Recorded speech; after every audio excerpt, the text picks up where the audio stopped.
So we're here with the Red Savage. Go ahead and introduce yourself and tell us a little bit about yourself. Thank you, Nathan. I am, in fact, the Red Savage, as you just mentioned. I'm a musician, kind of a DIY sort of person. I've been kind of playing around with instruments in music and performing, for probably about 20 years or so. And it's probably just been recently that I've really decided to just dive right into it and, put as much as I can into the music that I put out on Spotify or the other platforms that we have. So you said you've been doing this for about 20 years. What have you been doing exactly for 20 years? Where did you get started and what got you into music? What got me started was actually not being a musician at all, but I had a radio show in Parkersburg, West Virginia. It was on the Z106. It was called Genre. And that's where the Red Savage was born. I was co-host of that show. And what we did was we featured local bands. So what we would do is we would talk for, it was a half an hour program. We'd talk for about, 15 minutes and we'd play tapes. People sent us tapes back in those days. And then we'd have some time with the band that we had as our guests would actually play in the studio. Now, keep in mind, radio station studios could be very, very small. We're talking about a 5x5, and we're talking about controls and boards and all that gear and stuff. And it was fun to cram a 5-piece band in there one time. Yeah, that had to get a little crowded at that point. Oh, man, it was, in the Army, they called that "make your buddy smile" room, Yeah. Been there, done that. Not good for people who are afraid of touching others physically and not just emotionally. Okay. So what got you started on doing music exactly? Just playing instruments and things like that? You said you started with the radio show, but what got you playing? Well, part of the radio show and meeting the artists and going out to the venues and seeing them live, it's like, man, that looks like such fun. And so I got a guitar, secondhand guitar, and I started just fooling around with it. I had to power through what they call the suck stage, where I'd kind of walk around and be horrible for a while. But, I found that just picking it up every single day and just playing on it, once you get past the suck stage, you got a few chords under your belt, then it became more and more fun. And it is quite addictive, too, after a while. But it was only probably about 2016 that I really started diving into the performing with the guitar, and getting that confidence. A buddy of mine, I think it was on a dare, he told me to go to an open mic night. And so I did, and I played Folsom Prison Blues. And I was so nervous. It was like I was playing my guitar with boxing gloves on. So probably not hitting the strings you needed to. No, it's like,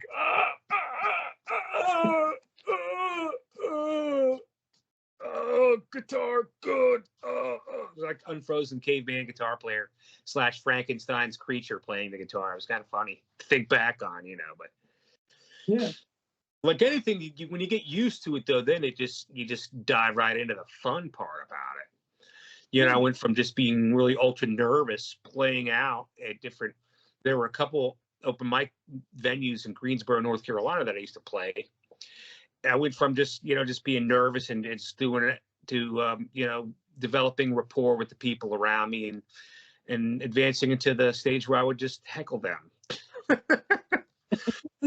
I would tell guys that, dude, that's a great song. You're probably going to get laid.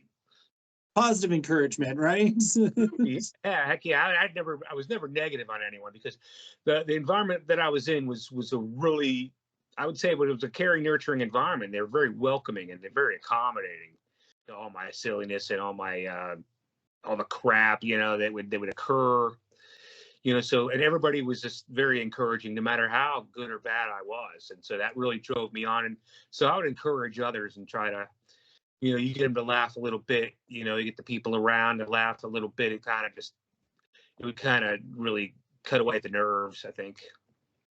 It makes things more exciting and more engaging for everybody in the audience, right? Absolutely. Yeah. And in turn, I would have them heckle me too and just yell things at me. And then what that would do is that would challenge me to be like on the spot, spontaneously witty, which sometimes I wasn't very good at. Sometimes I am, even now, I try to work that ability, just the whole live thing, and just being able to just come up with stuff off the top of my head. Yeah, well, the spontaneity of live performances is always great. That's what most people cite as loving, right? Absolutely. There's magic in live that you just can't get recording. Now, keep in mind, once I recorded a lot of the stuff that I did record, there's always this excitement. There's excitement to just send it out to all my buddies, dude, check this out, because it's like my little baby, and it's like I was just so excited about it. Then of course, I'd like, put it away for a little while. I come back, I'm like, oh man, I was like sending that to people to listen to. God, I hope it didn't do anything. But otherwise, I get a better idea about stuff now.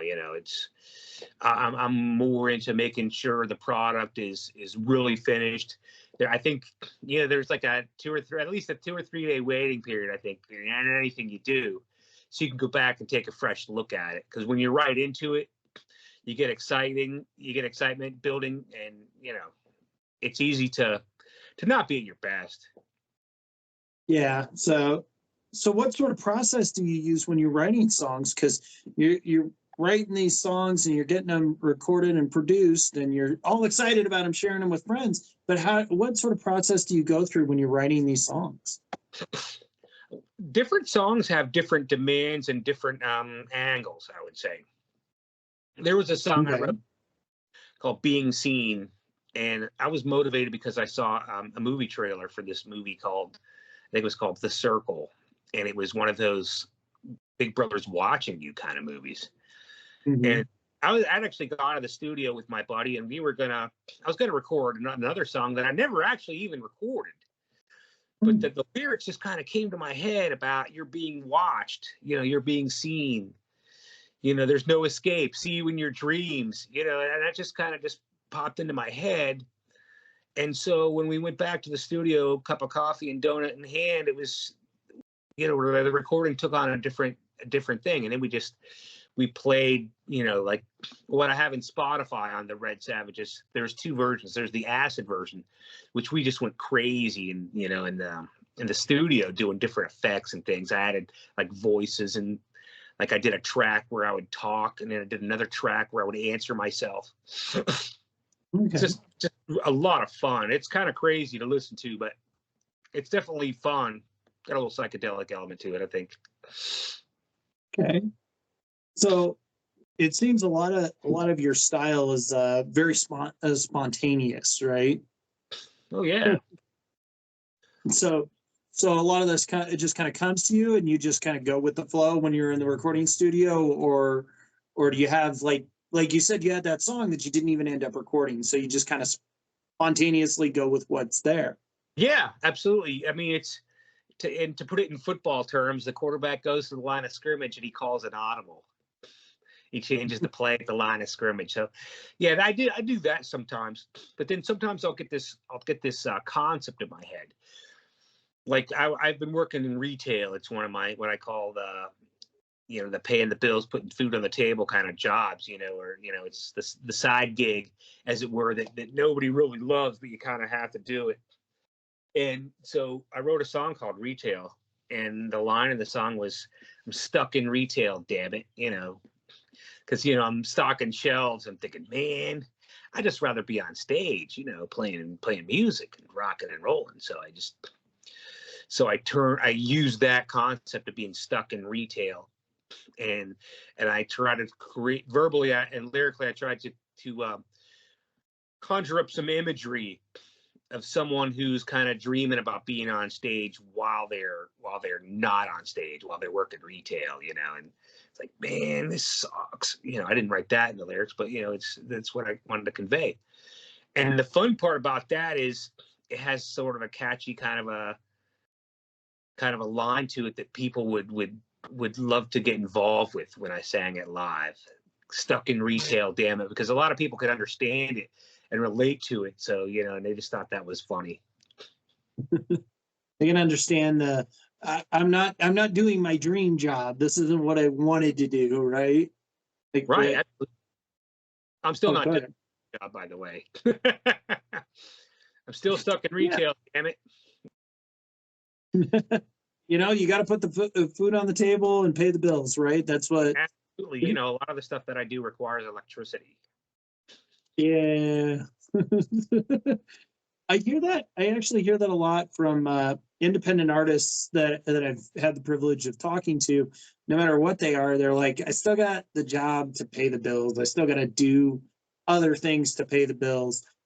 Um, do you find that difficult at times to just do that, or are you just looking forward towards that next gig and being a part of that next show? Well, I think sometimes I do get into the job, and I don't mind it. I don't mind working retail so much. I like the people. I like interacting with people, and Mhm. what it does is it kind of challenges me to come up with witty lines that I can throw at them while I'm handing them their groceries, and Mhm. you know, that kind of thing. That makes it a challenge. It makes it kind of fun. And where I work at a Sam's Club, it's like probably put about 9 or 10 miles a day just walking around the club. You know, so it's like having a free health club. So I'm always trying to find the optimistic, you know, element and approach to it. Though that being said, you know, it's not really mentally stimulating. So you have to find your ways to become stimulated mentally while you do it. Some of that comes in the form of just making up jokes on the spot. And you know, if you walk through a grocery store, I challenge anyone, you know, walk through a grocery store and not be able to come up with a joke because the jokes write themselves. Yeah, the reality, the looking at it from a positive or from a different perspective in that case, right? Absolutely. I think whatever you do, and it doesn't necessarily have to be a retail job or whatever job you have, that you're supporting yourself while you're doing your art, you know, there's always an opportunity to mine out, you know, the art, mine out that nugget of art that's in there, you know, Mhm. and everybody's got a different take, a different experience, but that's just mine. And I think, of course, I probably drive people crazy because I'll say the same joke. I'll do what I call marketing research. I'll like practice the joke on like everybody all over the club, you know. And also practice my coworkers are also really cool about giving me feedback. I'll pass around the tunes that I write, you know, and Yeah, yeah. a lot of people give, you know, good feedback there. It's a kind of like a little test audience, whether they want to be or not. They're Don't a know. captive audience in that regard, right? Yeah, absolutely. So is your real life then what really inspires your work? You know, you mentioned how you do go for the retail worker who would rather be rocking in one of your songs. Does that often translate over to inspiring your work, your music? Yes, it does. Everything I write, for the most part, is a reflection of me in some way. I wrote a song called "Game Over." I think it's called "Game Is Over" on Spotify. But that was about my marriage that didn't really work out. Mm. You know, it was game over. I knew it was true. Game over. I knew I was through. So, Uh, in the course of coming up with lyrics, there were lyrics that were centered around me finding, you know, finding the lady that I ended up marrying, and I loved her still, you know.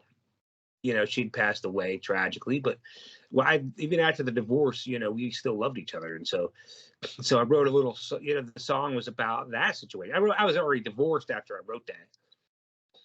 You know, it was an amicable divorce. You know, nobody, you know, beat each other up or threw knives or other cutlery items or things, bullets at each other. So it was because we had kids together too, and you know, I love the kids and I love her, and you know, but still, you know, as the typical Irishman, I got to find some kind of humor in everything. So there was that element too.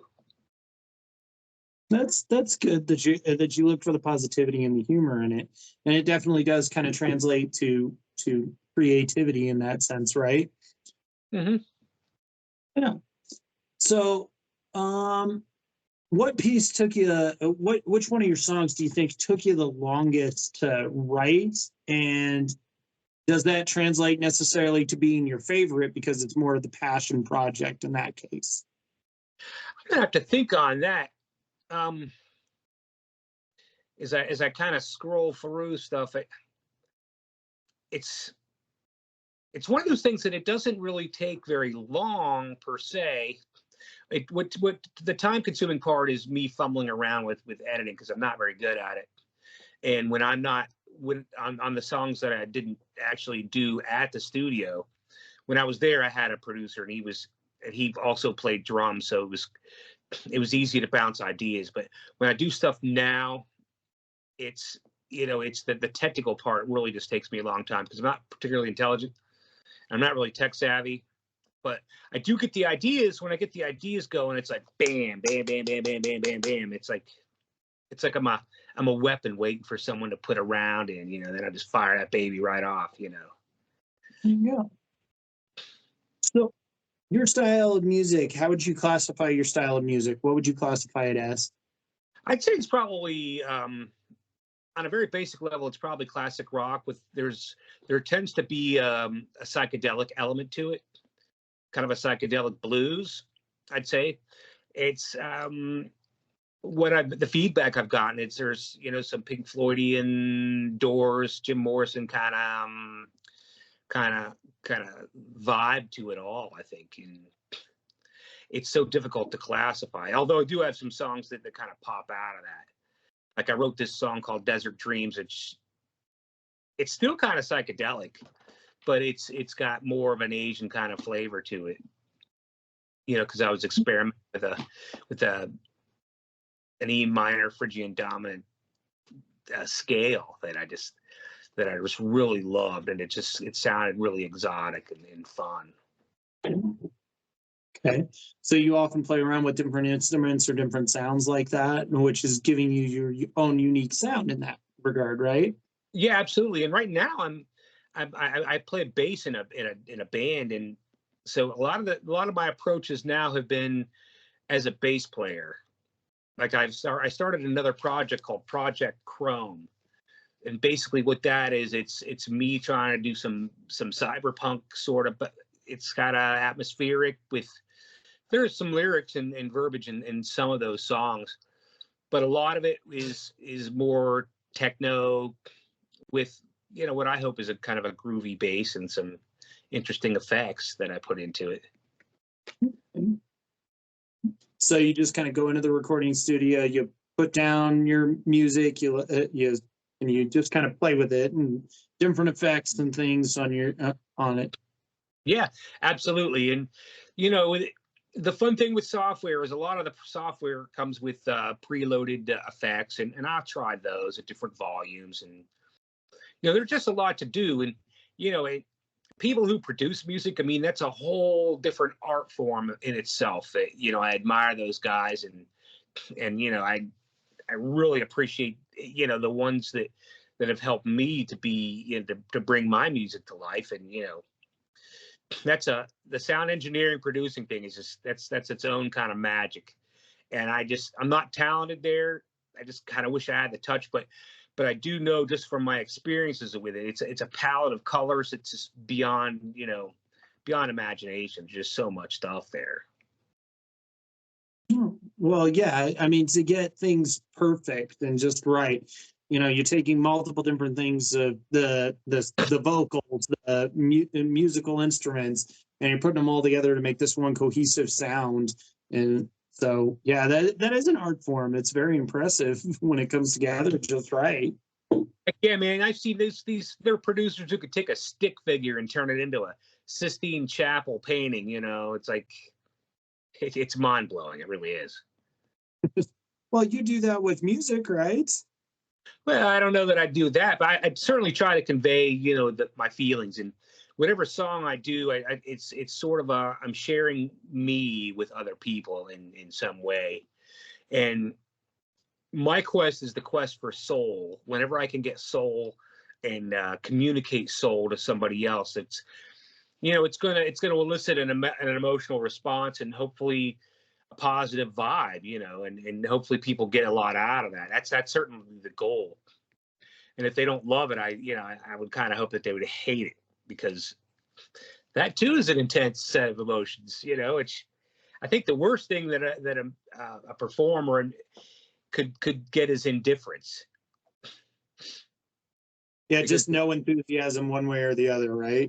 It's okay. Yeah, whatever. It's, oh, you're singing. Okay, cool. Yeah, that indifference is the enemy, you know. Yeah, because you want it. So I did notice that you're talking about positive vibes and sharing yourself and getting people to really into your music all over. So you really want people to have some reaction, even if it's negative of any kind, to your music, right?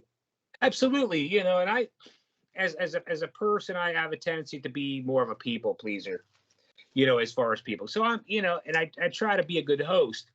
So, you know, when I'm up on stage, I try to be make that an extension of me being a good host.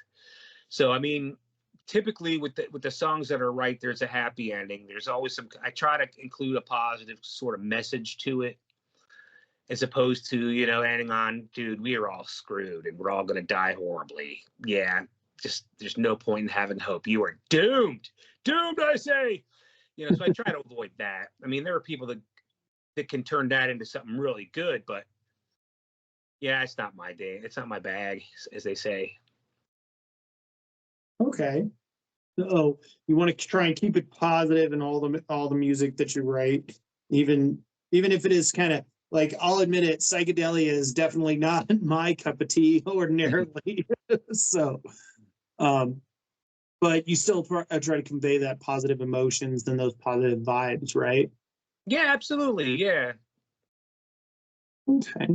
So what are your plans for the future? What are you looking to do long term with your music? Just keep writing it and enjoying the ride and going with it, or, you know, selling out stadiums? I want to keep riding the wave, as they say, and keep coming up with new ideas, new grooves, you know, just see where the inspiration takes me. And I just want to get out and perform early and often, you know, wherever I go. I just want to be on, I want to be on a stage. That's really the thing. It's just to get on a stage, streamline my act so that if I can't get the people that I need to round out a band, to be able to do as much on my own, if at all possible, if that's what it takes. Because I'm really committed. I really dig it. And you know, meeting people along the way is just so awesome.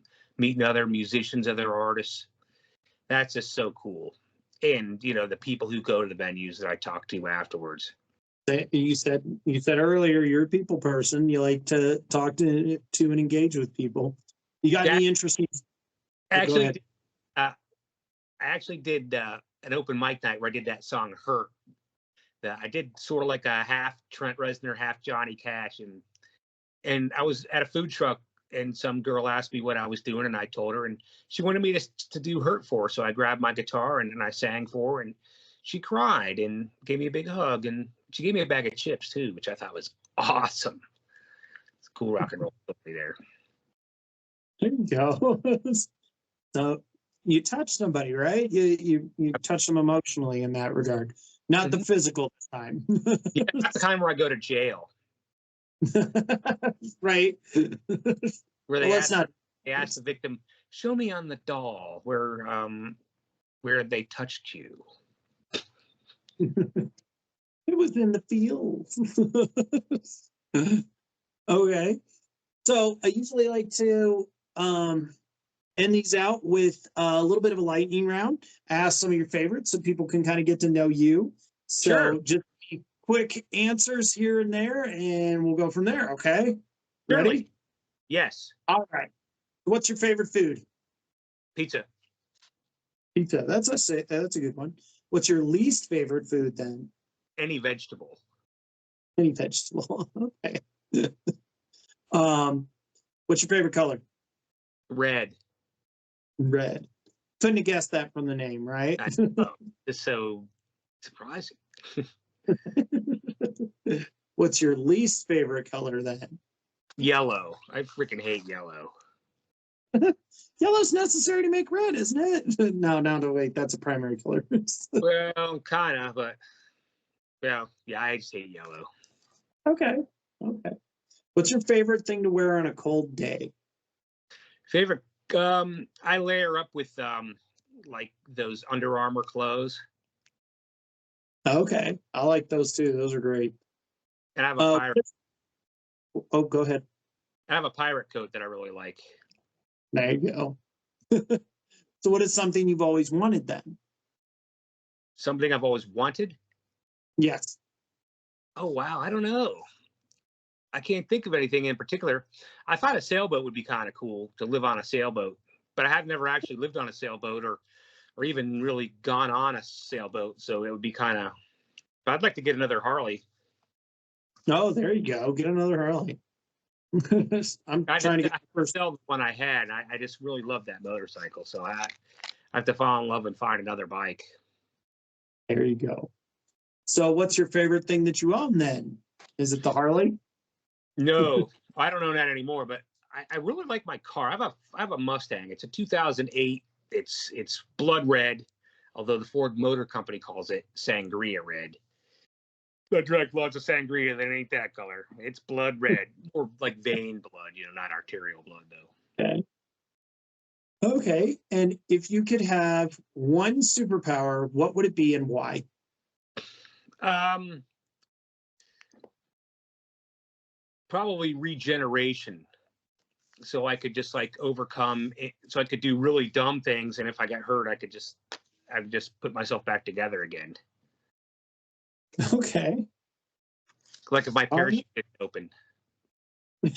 Right. And then you'd just be fine. You hit the ground and you're good to go. Exactly. So my last words wouldn't be, "Hey guys, watch this." Well, might be your last words to those people after they get done freaking out, right? That could be, they could die of heart attacks from watching that crap. I You did never, a hang glider one time. huh? I did crash a hang glider one time. Oh, well, looks like you recovered from that. So maybe you got a little bit of the regeneration going on. I got a better throwing arm as a result. There you go. Okay, so finish this out. Give us, where can we find your music? Where can we listen to your music? And what are you doing or where can we locate you? Go for it. Right now, while I live in Winston-Salem, North Carolina, my music can be found on The Red Savage on Spotify. Also, Project Chrome is another Spotify moniker I have, because I have collaboration with other people with that one. I'm currently playing bass with the Dave Grogan Band. So anywhere the Dave Grogan Band shows up, you'll see yours truly on bass. Probably wear some whacked out costume.